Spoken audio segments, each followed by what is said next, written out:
Halo para dosen pemula, kolega dosen Indonesia, apa kabar? Nah, kalian pasti, Anda semua pasti sibuk ya.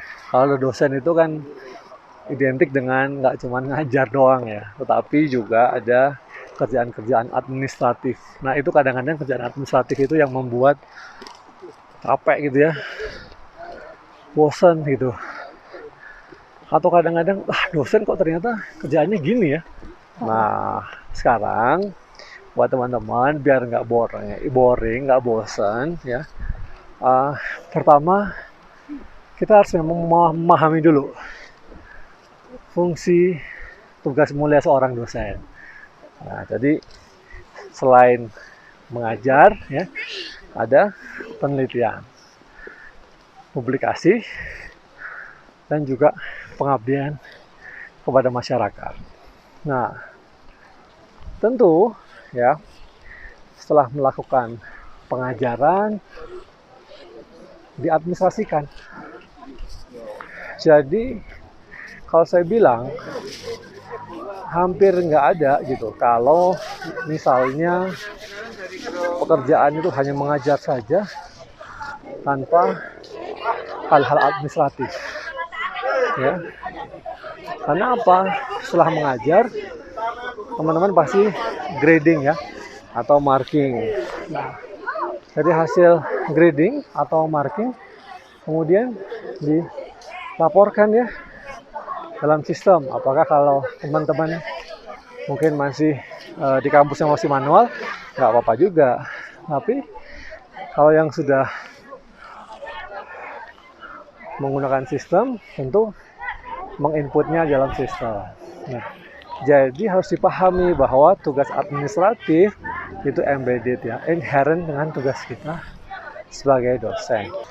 Sekarang kita diskusi lagi bagaimana Prof kalau soal terkait dengan penelitian. Nah, penelitian juga begitu. Kita meneliti, itu kita melewati penyusunan proposal. Ya kan, mencari ide, menuliskan latar belakang dan lain sebagainya gitu ya. Nah, hingga katakanlah proposal itu disubmit ya ke dalam sistem, kemudian katakanlah di review. Kalau singkat cerita, kalau itu diterima ya, alhamdulillah, bersyukur kepada Tuhan, Anda bisa melaksanakan penelitiannya. Nah, kalau sudah melakukan penelitian ya, tentu nanti akan ada laporannya, ya nggak? Nah, ini juga, jadi jangan hanya menerima dana penelitiannya saja, tetapi bagaimana dana penelitian yang sesuai dengan proposal itu dipertanggungjawabkan. Tentu walaupun kalau untuk dana dari Kemdikbud Dikti-Ristek itu menggunakan SPT JB ya, tetapi yang sifatnya lebih pada gelondongan begitu pelaporannya, tapi juga penting juga untuk menyimpan ya bukti-bukti yang lain kalau nanti dibutuhkan. Nah, itu juga administratif, tetapi tidak masalah sebenarnya.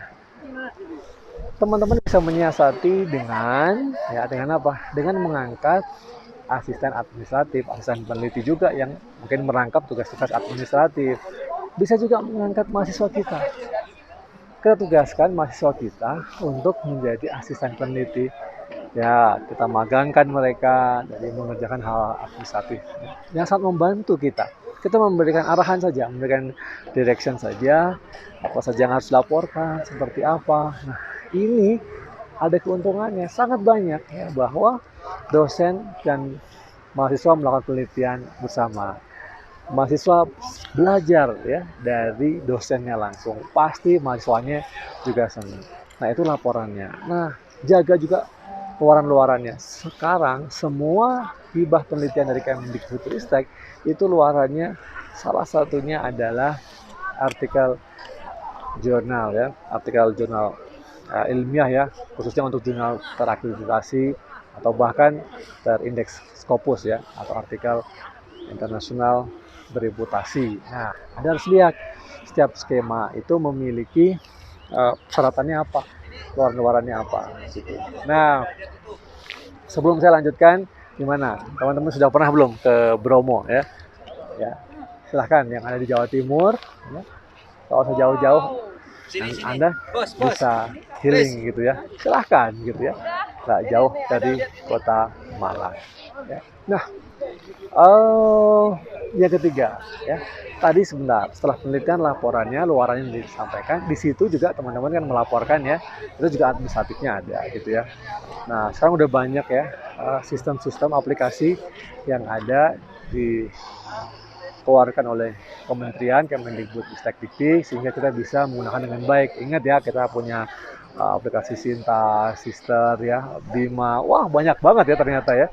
Nah, terus yang berikutnya, yang ketiga itu adalah Dharma untuk community development. Nah, ini mungkin satu hal yang sangat menarik ya buat kita semua, karena tidak hanya kita mengajar, meneliti, membuat artikel jurnal, publikasi gitu ya, atau membuat buku, tetapi juga mengaplikasikan ilmu pengetahuan kita, skill kita, pengetahuan kita ke dalam masyarakat. Yang paling penting itu bukan pengetahuan yang luar biasa, yang sangat rumit, teknologi yang sangat tinggi, sangat sophisticated, bukan, tetapi adalah teknologi pengetahuan yang aplikatif, yang bisa menyelesaikan permasalahan yang ada di masyarakat. Saya kira itu yang paling penting. Nah, makanya lihat sekarang di sekitar kita, fenomena apa, ada masalah apa ya. Nah, sebagai dosen sesuai dengan bidang ilmu kita, tentu kita nggak sulit, tentu kita nggak boleh patah semangat atau susah melihat community service kita. Enggak, banyak sekali ya. Nah, yang terpenting juga dalam community development ini adalah menyampaikan ya ilmu kita. Tadi ya, ilmu yang tidak harus selalu yang terdepan gitu, yang paling maju. Kalau Anda baru selesai doktor di luar negeri atau Anda selesai disertasi Anda di universitas ternama di dalam negeri misalnya, terus ilmu itu langsung Anda gunakan, yang mungkin ya relevansinya masih jauh gitu. Padahal di masyarakat mungkin hanya butuh suatu pemecahan masalah yang lebih ringan-ringan. Nah, ini juga Anda bisa mengajak mahasiswa ya, program kreativitas mahasiswa dan pengabdian kepada masyarakat. Nah, jadi tugas sebagai dosen inherent itu memang ada administratifnya ya, dan kita harus merekam, kita harus menyimpan recordnya ya, rekamannya itu ya sendiri ya kan, karena siapa lagi yang mau mengurusi jenjang jabatan akademik kita kalau sampai guru besar. Bahkan tentu ya di beberapa kampus ada SDM, ada human capital, ada unit yang khusus mengurusi jabatan akademik mahasiswa, dosen, tapi bukti-buktinya sebaiknya kita simpan sendiri. Nah, itu ya, udah mulai agak pagi saat ini. Ketika video ini dibuat sudah sekitar pukul 6:15. Gimana sekali lagi, dosen muda, dosen baru, dosen pemula, silahkan healing juga agar semangat. Nggak usah jauh-jauh, nggak usah mewah, nggak usah yang mengeluarkan banyak biaya. Yang penting Anda harus happy. Terima kasih, semoga Anda suka dengan video ini. Kalau Anda suka ya like dan juga share kepada teman-teman dosen yang lain. Selamat berkontribusi mewujudkan 1000 guru besar baru di negeri ini. Terima kasih banyak atas subscribe-nya. Sampai ketemu di video-video saya selanjutnya. Terima kasih.